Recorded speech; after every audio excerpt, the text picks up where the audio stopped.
¿Cómo están? Hoy vamos a tratar el tema de la diabetes.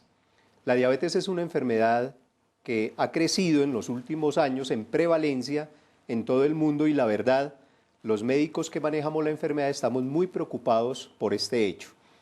Con este proceso educativo queremos que se involucre al paciente dentro de la educación y dentro del conocimiento de la diabetes para que tenga más adherencia, tenga más cuidado y tenga más oportunidad de preguntarle a su médico acerca de la diabetes. Mi nombre es Arturo Orduz López, soy médico especialista en diabetes, especialista en pie diabético, soy epidemiólogo. Uno de los elementos fundamentales, básicos, en el manejo de la diabetes es la nutrición del paciente diabético. Un paciente diabético que no está nutrido es un paciente diabético que, a pesar del mejor tratamiento, a pesar de la mejor insulina, a pesar del mejor medicamento y del mejor médico, si el paciente no hace dieta, jamás va a poderse controlar de una manera adecuada. Y hoy en día tenemos a las nutricionistas que nos ayudan a controlar las dietas de los pacientes. Lo que voy a hablar acerca de nutrición es solamente una información básica, pero deben saber que la nutrición es individual en cada caso, de acuerdo a la característica del paciente, de acuerdo a la edad, de acuerdo al grado de obesidad, de acuerdo al tipo de alimentación que el paciente acostumbre comer y de acuerdo a múltiples factores sociales y culturales que tienen que ver con la nutrición. Comer es un placer, comer es un gusto y comer bien es todavía más agradable. Pero en diabetes tenemos que hacer algunos cambios importantes que vamos a tratar de repasar en esta pequeña charla.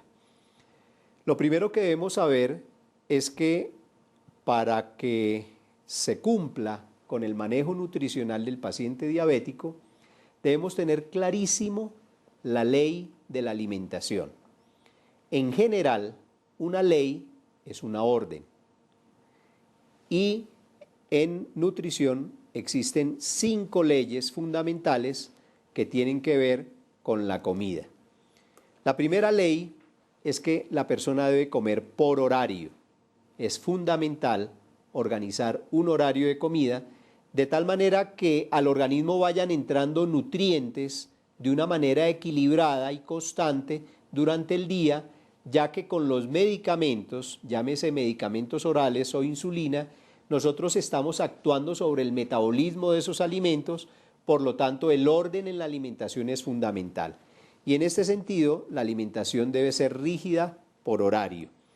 También debe ser fraccionada, eso significa utilizar 3 comidas principales y algunos refrigerios en el día que vamos a explicar más adelante cómo se dan.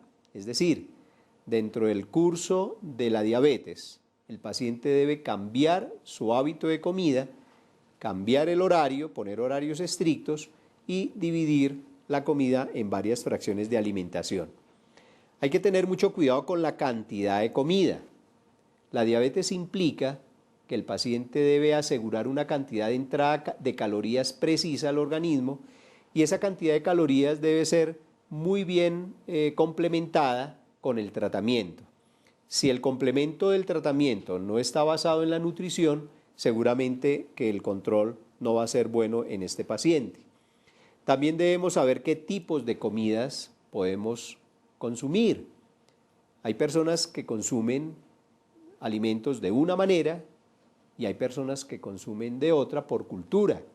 Hay personas que les encanta comer un calentado al desayuno, otros se toman un caldo, otros se toman un café, otros se comen un tamal, otros se comen 3 panes, etc. De tal manera que los tipos de comidas y la forma como debe hacerse pues es fundamental. Y la última ley es que todos los días se hace dieta. Hay 5 momentos donde el paciente se equivoca con mucha frecuencia. El paciente diabético se equivoca el día del cumpleaños, cree que es un día libre. El paciente diabético se equivoca el día de la madre o el día del padre, cree que es un día de alimentación libre. El paciente diabético se equivoca en Navidad porque vienen las fiestas y vienen las reuniones y es un desorden de comida que casi siempre hace que lleguen en enero con las glicemias altas. El paciente diabético se equivoca también cuando viaja, cuando tiene algún tipo de vacación. Él cree que vacación significa vacaciones en la dieta, entonces hace la dieta que él quiere y esto es bastante frecuente. Y el paciente diabético también se equivoca cuando alguien lo invita. Entonces, si yo invito a un paciente a mi casa y le doy comida rica en calorías y él no me dice que es diabético, pues el paciente está pensando que una invitación implica comer libremente y esto también hace daño. Por lo tanto, el comer por horario, comidas fraccionadas, cantidad de comida, tipo de comida, y todos los días se hace dieta, inclusive sábados y domingos, son las leyes de la alimentación. Todos los días son días de diabetes. El paciente no se salva ningún día de no tener diabetes, por lo tanto, la dieta debe ser continua y precisa con estas características absolutamente todo el tiempo. Vamos a organizarla por horario. Entonces tenemos un desayuno a las 7 de la mañana, un almuerzo a la 1 de la tarde, una comida a las 7 de la noche. Vuelvo y repito, esto es solamente un ejemplo, una pauta. Ya el manejo individual de cada diabetes será pasada con la nutricionista. El paciente va a tener 2 refrigerios, un refrigerio a las 10 de la mañana, otro refrigerio a las 4 de la tarde, y se pueden convenir los horarios de comida con el paciente. Yo convengo pacientes, por ejemplo, que trabajan de noche, horarios de comida nocturno, o hay pacientes que no madrugan, sino se desayunan más tarde, entonces convengo con ellos horarios y manejo del tratamiento, pero convenido con el paciente. Por lo tanto, tenemos un desayuno, un almuerzo y una comida, y tenemos una media mañana, una media tarde, y a veces les acepto un refrigerio en la noche, especialmente aquellos pacientes que usan insulina y que quiero evitarles que hagan una hipoglicemia a medianoche, les doy con mucha frecuencia un refrigerio hacia las 9 de la noche.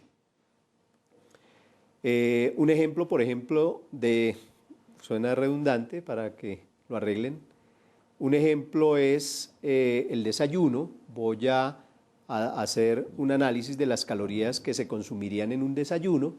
Un café sin azúcar, endulzado con azúcar para diabéticos, una galleta de soda, máximo 2, ahí estamos dando 15 gramos de glucosa, un caldo sin papa. Si quieren echarle una porción pequeña de carne, si no existe daño renal, pudiera agregarse una proteína en el caldo, y una buena proteína, que es el huevo, es simplemente un ejemplo de un desayuno natural, normal, continuo, y que ojalá jamás el paciente lo cambie y siempre se desayune lo mismo, en la misma cantidad, ojalá todos los días. Pero fíjese, el líquido lo podemos cambiar por té o por chocolate para diabético. La galleta la podemos cambiar por una arepa delgada y pequeña o un pan tostado como el calado o la tostada. El caldo le podemos cambiar el sabor, del sabor que queramos, y el huevo lo podemos usar frito, cocinado, revuelto de alguna manera diferente, lo que hace que el desayuno pueda tener variedad, comiéndose exactamente la misma cantidad de nutrientes diarios. Un ejemplo de una alimentación de media mañana pudiera ser quizás una porción de fruta, y ojalá que esa fruta tenga incluida el interior, y ojalá esa fruta pues sea en cantidad moderada. No tiene que ser grandes cantidades de fruta, pero sí una porción normal que se pueden consumir hacia las 10 de la mañana en un horario adecuado. Para el almuerzo podemos utilizar el mismo caldo que se utilizó en el desayuno o utilizar una crema de verdura que pudiera reunir las características de calorías diarias con una muy buena porción de verdura, y hay miles de verduras distribuidas a lo largo de la agricultura que pudieran servirnos como nutrientes para fortalecer la dieta del paciente diabético y que pueda ser conveniente. Una pequeña porción de harina, en este caso el arroz, recomendamos una porción del tamaño de una taza de tinto, y aquí irían los 15 gramos de harina en el almuerzo, ya dijimos los 15 gramos de harina al desayuno, y si se quiere algo de grano, frijol, lenteja, garbanzo o alberja, pudiera servir también como complemento del almuerzo, también en una pequeña cantidad. Entonces, cuando tenemos un desayuno, un almuerzo, de esta manera, nosotros podemos mirar que es un almuerzo equilibrado, constituido por una cantidad de proteína en la verdura, proteína en la carne, que faltó la porción de carne, pollo o pescado, y una pequeña porción de harina que la podemos distribuir de esa manera. En la media tarde podemos utilizar una infusión, llámese té o tinto. Hay gente que le encanta el tinto no tiene ninguna contraindicación y mejor si es un tinto filtrado, con una pequeña harina, ahí van los 15 gramos de porción de harina de la tarde, y podemos pensar también que una dieta equilibrada pudiera ser en la comida algo parecido al almuerzo o en cantidad un poco menor si el paciente está acostumbrado a consumir menos, lo cual sucede con las personas de edad avanzada que en las horas de la noche consumen menos cantidad de comida y esto pudiera ser un buen ejemplo de alimentación en ellos.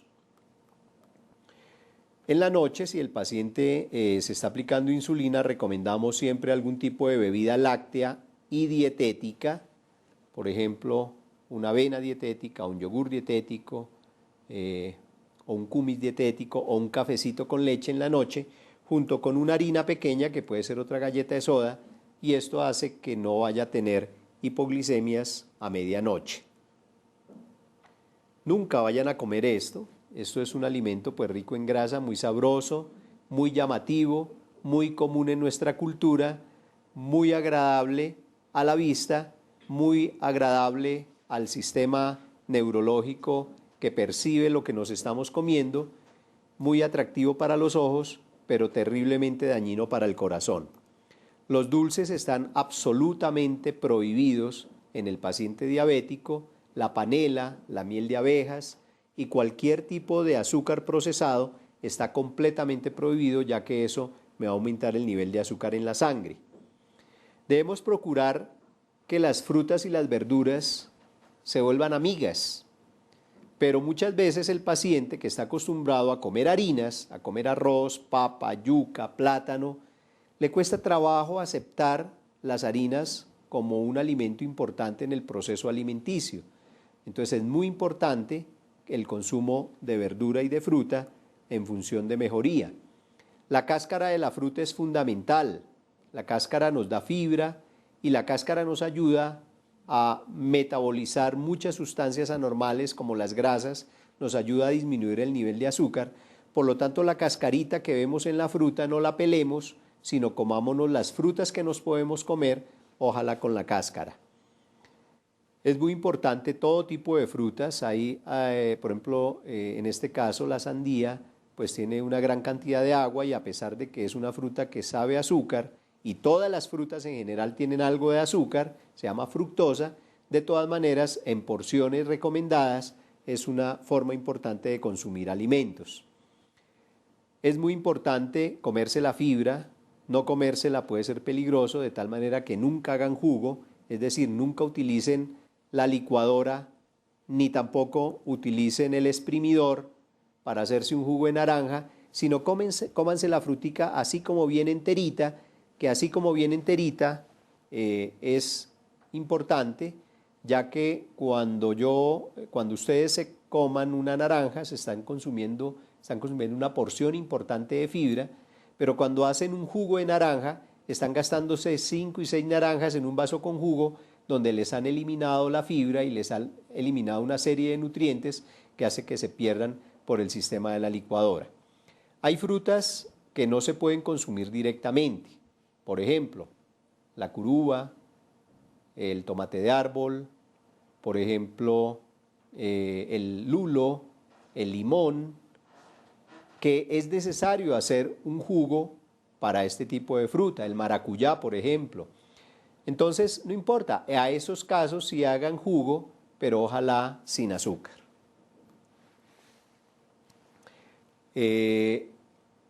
Dicen que hay factores nutritivos importantes en la fibra de la naranja y en la fibra de todas las frutas, por lo cual si de algo les sirve de recomendación, el hecho de que ayude a cuidar la piel y el hecho de que sirva como nutriente, pues la fibra es fundamental para todos estos procesos orgánicos.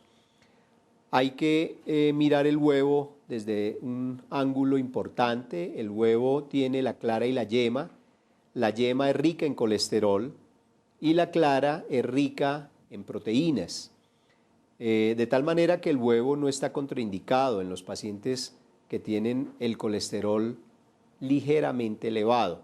Si el paciente tiene el colesterol alto, pudiera consumir 2 huevos a la semana, o si tiene el colesterol normal, incluso pudiera comer su huevo diario sin ningún problema. Por lo cual, pues no le cerremos la puerta al huevo de todas las maneras, sino pensemos que el huevo es un buen nutriente y que nos puede servir en un momento dado.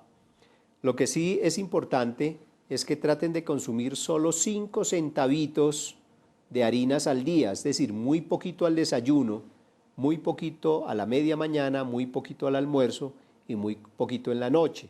El problema es que todas nuestras dietas son a base de carbohidratos, y los carbohidratos que están en el pan y que están en muchos alimentos, el arroz, la papa, la yuca, el plátano, es lo que más nos gusta, es lo que más nos atrae y es lo que más consumimos porque esa es nuestra cultura alimenticia.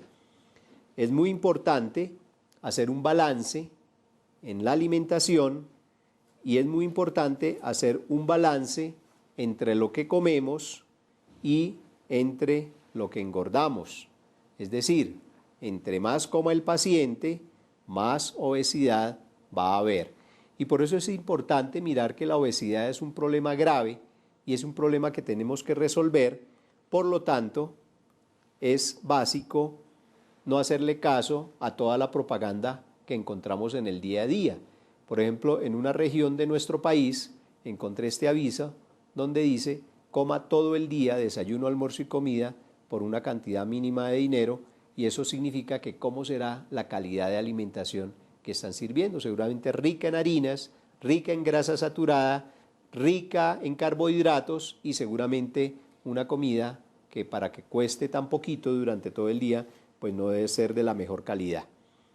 El gordito es un paciente que está sometido a múltiples efectos, es un paciente que tiene una autoestima limitado, es un paciente que se deprime y además de eso es un paciente que tiene problemas pulmonares como apnea del sueño, es un paciente que tiene lesiones en las articulaciones por el soporte del peso del cuerpo, es un paciente que tiene dolor en los huesos, es un paciente que tiene problemas de la biomecánica del pie como el pie plano, es una persona que tiene desviada la columna por el peso del cuerpo también y que además de eso tiene problemas que lo incomodan como las estrías, tienen problemas pulmonares, tienen problemas de cáncer, el cáncer de colon, el cáncer de útero y el cáncer, algunos cánceres son producidos por problemas de obesidad, específicamente el cáncer de colon. Además de eso, tienen más enfermedad cardiovascular que cualquier ser humano y fuera de eso, tienen más problemas metabólicos al ingerir alimentos, tienen más problemas de hígado graso y tienen más problemas de enfermedad tiroidea y en general de osteoporosis, y puedo seguir aquí enumerando hasta llenar todo el cuadro y decir que prácticamente el paciente con obesidad es un paciente con alto riesgo de múltiples enfermedades, pero que cuando vemos al paciente, pues él se ve así, tranquilo, como si no pasara nada, pero seguramente es un paciente con alto riesgo de enfermedad que debemos cuidar y debemos controlar de una manera adecuada. Por lo tanto, pues hay alimentos que son peligrosos y que no podemos consumir como los azúcares, y hay alimentos que debemos tratar de evaluar. Lo importante es saber que el objetivo más importante en el manejo nutricional del paciente es controlar la diabetes y llegar a una meta específica de control. Pero el principal determinante de esa diabetes es la comida. Es decir, si yo no controlo la comida, nunca voy a controlar la diabetes, y este es el mensaje de esta conferencia. Sin embargo, las comidas ricas en azúcar, o algunas comidas ricas en azúcar, son fuente de energía, claro, porque a base de los carbohidratos se produce la energía, además es rica en fibra, vitaminas y minerales, por lo que son fundamentales para la vida. Por eso a los diabéticos no les quitamos todos los carbohidratos del todo, les dejamos algunos carbohidratos, no muchos, y les quitamos obligatoriamente el azúcar común. Lo importante es que el paciente que hace dieta en su casa debe entender que una buena dieta es una dieta buena para toda la familia.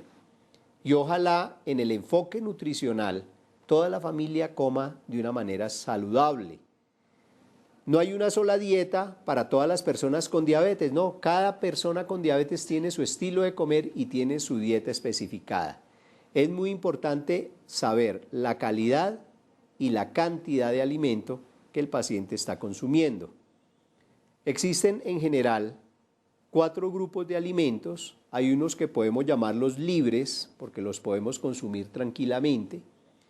Hay otros que vamos a llamarlos diarios, pero obviamente con una cantidad determinada.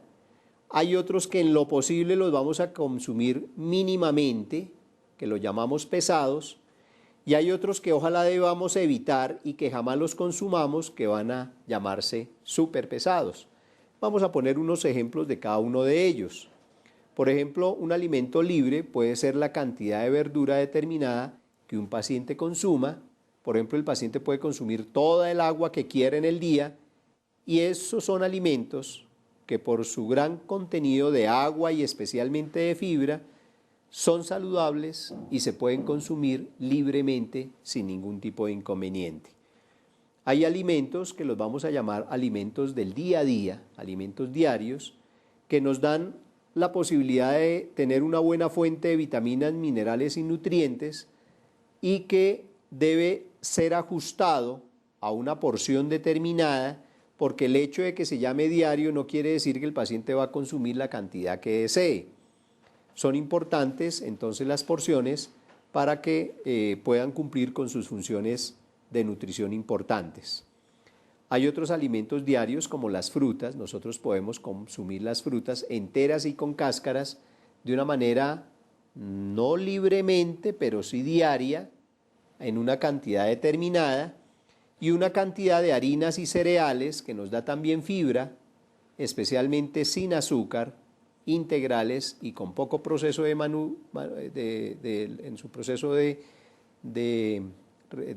hechura o de realización o de manufactura, y estos alimentos en un momento dado nos pueden dar un buen contenido de fibra y pueden ser útiles como mecanismo de nutrición aceptable. Otros alimentos diarios es la proteína y tenemos 3 tipos de carnes: la carne de pollo, la carne de res y la carne de pescado, y aquí el contenido de grasa es diferente. La carne de res tiene mucha grasa, la piel del pollo tiene mucha grasa, el cuero del pollo también tiene mucha grasa, de tal manera que debemos utilizar carne flaca o carne magra y podemos utilizar una combinación de proteínas con el huevo o con algunos cereales que también tiene una buena cantidad de proteínas. En cuanto a los granos, pues ustedes ven aquí que hay diversidad de granos. Los que más conocemos es el frijol, la lenteja, el garbanzo o la alberja, y hay otra serie de granos que son importantes y de legumbres que podemos consumir diariamente y que son fundamentales. En cuanto a los lácteos, pues hay lácteos descremados y hay leche deslactosada que es libre de azúcar, y hay alimentos descremados que es libre de grasa o libre de colesterol, que pudiera también convertirse en un alimento diario. Alimentos diarios también pueden ser las nueces, los productos de origen de aceite vegetal como el aguacate. El aguacate es un buen nutriente, no hay ningún problema. El problema es que cuando cogemos un aguacate, lo combinamos con sal y lo metemos dentro de un sancocho, dentro de un cuchuco o dentro de una bandeja paisa, y ahí es cuando ya el aceite vegetal pues pierde su acción y se vuelve pues un aceite bastante malo, o también el aceite de oliva o el aceite de girasol, que puede ser usado sin ningún inconveniente. Hay alimentos pesados que en lo posible no debemos consumir y son aquellos en los cuales en el proceso de procesamiento, digamos que se le añadió gran cantidad de azúcar, como algunos tipos de alimentos que vemos en el mercado y que pudieran específicamente productos de panadería, que se ven muy agradables al gusto y a los ojos, pero que definitivamente van a elevar de una manera importante el azúcar en la sangre y que por lo tanto debemos evitar. Aquí básicamente el colesterol debe ser controlado, así el paciente tenga el colesterol normal.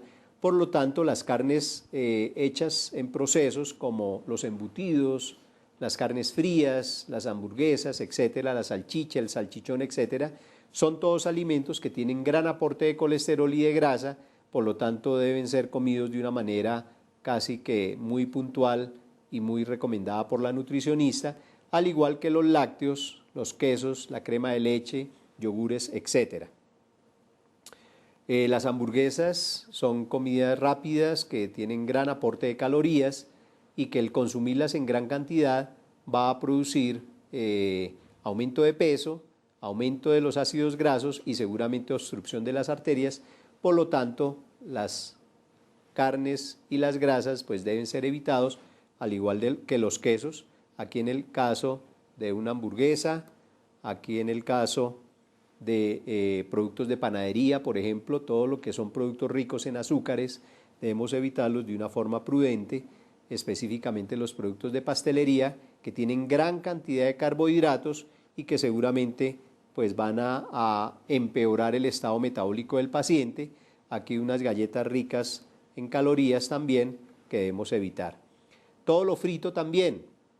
Nos encanta la papa frita, la carne frita, la yuca frita, y todo lo frito es agradable a la visión y es agradable al paladar, y casi que cuando vemos la empanadita, el buñuelo, el pan de bono, etcétera, pues nos atrae porque todo lo que lleva grasa genera atracción para el paladar, y esos alimentos son hechos en ácidos grasos muy saturados que van elevando el colesterol rápidamente y que producen problemas graves en las arterias. Y en el tiempo el diabético pues va haciéndose más lábil a este tipo de alimentos y va haciendo que la posibilidad de que le dé un infarto a futuro sea muy alta. Casi que yo pudiera decir que en lo posible las personas que no son diabéticos deben tratar de comer así, evitar las grasas saturadas, evitar las carnes que tengan mucha grasa, evitar los fritos, evitar las carnes frías, evitar la carne roja que esté de marrano y que tenga mucha grasa, pues eso es fundamental. Y hay unos alimentos que casi en su totalidad tienen azúcar y que deben evitarse totalmente, que son el azúcar común, básicamente las gaseosas, y cuando hablamos de gaseosas, pues todas. Aquí podría tener cabida el comentario de que las gaseosas light pues pudieran en un momento dado usarse como complemento de bebida, ojalá de una manera ocasional. Existen 6 marcas de gaseosa que tienen 0 calorías y que pueden ser consumidos sin problema, pero vuelvo y repito, ojalá solamente en ocasiones especiales. Otros alimentos superpesados que nos encantan, que son todas las bebidas y todos los helados que son ricos en crema, ricos en grasa, que son exquisitos, pero que definitivamente van a producir un daño importante, al igual que los azúcares, las mermeladas, el azúcar y la miel. Por lo menos son alimentos como la mantequilla o la margarina o el chicharrón o todo lo que tenga que ver con carne de cerdo, pues aumenta mucho el nivel de colesterol. Es muy importante decir que las bebidas alcohólicas también tienen un componente importante y que deben ser evitados, al igual que las donas y los churros, que tienen gran cantidad de calorías y producen mucha obesidad y producen mucho malestar. También las salsas, todas las salsas tienen un nivel de colesterol altísimo, la mayonesa, la salsa de tomate, todas las salsas que se utilizan en comidas rápidas, como por ejemplo las salsas mezcladas unas con otras que producen colores diferentes, entonces la salsa rosada, etcétera, todo eso tienen un nivel de colesterol bastante alto. ¿Cuánto debo comer? Pues seguramente la porción dependerá de cada uno, pero en esencia Lo importante es que depende del peso del paciente, del sexo, de la estatura, de la edad, del tipo de actividad física y del tipo de tratamiento. Lo importante es consultar con su nutricionista, hablar con ella y mirar cómo pueden hacer una dieta equilibrada, concreta, precisa y que no vaya a ser tan frustrante para el tratamiento de los pacientes. Entonces, en el plan alimentario hay que organizar el plato y una forma interesante de organizar el plato es que la mitad del plato tenga alimentos ricos en vegetales, y hay miles de vegetales que podemos usar, la otra mitad que tenga una proteína, una buena porción de carne, pollo o pescado, y una pequeña porción de harina que puede ser combinada con granos o con vegetales y que pueda ser importante para la nutrición. El manejo de la nutrición es fundamental en el tratamiento. Si no se hace dieta, el paciente diabético jamás va a poder controlarse. Por lo tanto, es muy importante el manejo de la enfermedad, que es de ustedes, junto con una dieta adecuada y un manejo nutricional adecuado para que podamos tener un buen manejo y un buen control de la enfermedad.